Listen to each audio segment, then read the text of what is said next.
Mchezo umeisha salama na ukiangalia wachezaji unaona hakuna mchezaji ambaye amepata injury, labda lazimika kupandishwa kwenye gari la wagonjwa kwenda hospitali au kutolewa kama ameshinda kumaliza mchezo.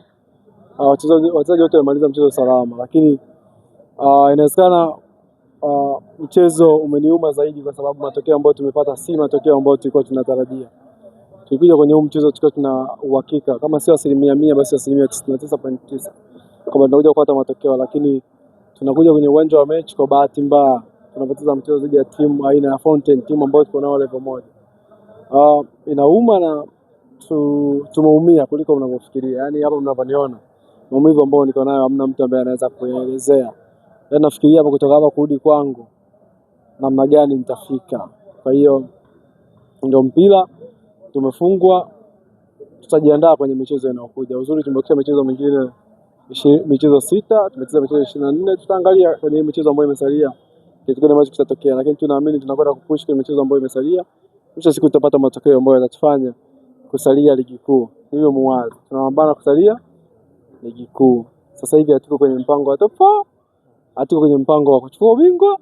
Tunapambana timu ibaki ligi kuu, kwa sababu hata hao ambao wako chini Ken Gold, sijui Tanzania Prison, Kagera wakishinda michezo yao, uwezekano wa kutufikia upo. Sawa. Kwa hiyo tuna push, tunapambana kuhakikisha hii timu inasalia ligi kuu. Itakuwa ni jambo la aibu timu aina ya KMC yenye uwanja wake mzuri kama KMC Complex kwenda kucheza championship. Hata nyinyi wenyewe mtajisikia vibaya. Kwa hiyo tunahakikishia hii timu itasalia ligi kuu na msimu ujao mtaiona, hata msiwe na mashaka na hiyo. Current performance ya KMC imekuwa ni tunaweza kusema kwa lugha ambayo hairidhishi. Tatizo kubwa ni nini? Ziko sababu. Kwa mfano mechi ya leo tulikuwa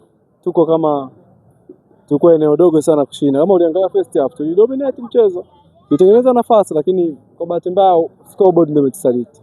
Kama kuna mtu amekuja hapa kipindi cha kwanza ameangalia mpira na ameondoka, afu akaambiwa ile mechi ya KMC imeisha kwa KMC kufungwa, anaweza akashangaa imewezekana vipi? Kwa hiyo ndio mpira, unatengeneza nafasi unashindwa kuzitumia, wenzako wanatengeneza nafasi chache wanaanza kuzitumia, mwisho wa siku unapoteza mchezo. Umetoa kauli kwamba kutegemea kupoteza mbele ya Fountain Gate kwa aina ya timu ambayo pengine hii inamaanisha kwamba mlikuja na matokeo yenu ya ushindi. Hiyo ndo mara zote unapokwenda kwenye uwanja wa mechi, kama wewe ni timu ya nyumbani unajiwekea nafasi kubwa ya kushinda mchezo, lakini kwa bahati mbaya tumejitahidi kuapproach vile ambavyo tunaamini, tumefanya kila kitu. Kwa bahati mbaya scoreboard imetusaliti, imesomeka 2-1, lakini tulikuwa tunaamini mchezo ambao tungeweza kupata alama 3. Mwalimu Kalionga unaenda dressing room au juu kama kanuni inaruhusu mimi kwenda dressing room? Pole sana. Au umesahau kwenye onyo ambao nilipewa na bodi ya ligi ni kwamba sitaki kwenda dressing room? Kumbe hutaki kwenda dressing room. Sasa unataka niende dressing room ili nifungiwe kaka? Na unaona naye mwalimu kabisa. Umeona nimeongea na mwalimu baada ya mechi, nimekuja hapa sasa. Pole sana. Au unataka niende dressing room? Mwalimu si hata mambo. Kinachofuata ni mapumziko sana. Unaongea nini sasa? International break, tunakwenda kujiandaa, tunarudi katika uwanja wa mazoezi.